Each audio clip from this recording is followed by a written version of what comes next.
Après plus de 2 ans de travaux et 10 millions d'euros d'investissement, l'aquarium de Banyuls rouvre ses portes. Mais ne l'appelez plus comme cela, maintenant c'est un biodiversarium. Un lieu qui fait découvrir les différents écosystèmes du littoral des Pyrénées-Orientales, mais c'est surtout la vitrine de l'Observatoire océanologique qui étudie les fonds marins et leurs habitants depuis 1882. Le public, quand même, est un contribuable. Il paye des impôts, c'est normal en retour, on lui explique ce qu'on fait avec son argent.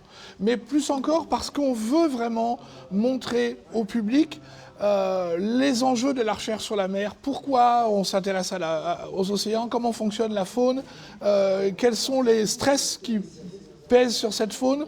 Vous avez tous entendu parler du réchauffement climatique. Eh bien, nous étudions le réchauffement climatique et ses effets au laboratoire. En plus d'une plongée au milieu de ces majestueux habitants de la Méditerranée, le visiteur fait aussi une immersion dans la vie de ces chercheurs qui étudient cette mer fragile qui abrite 10% des espèces marines. On a des ateliers par exemple pour simuler du comptage de poissons en mer.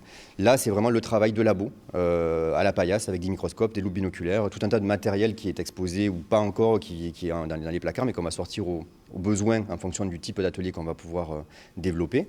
Et donc ils seront vraiment mis dans cette situation. Ils vont rentrer, on va leur mettre une blouse, des gants et à partir de là, l'enfant ou le grand public qui rentre dans cette pièce est un petit scientifique.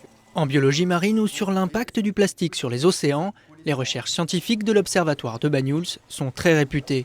En mettant en lumière leurs travaux au cours de cette visite, les chercheurs veulent aussi éveiller les consciences sur la fragilité du milieu marin qui couvre 70% de notre planète.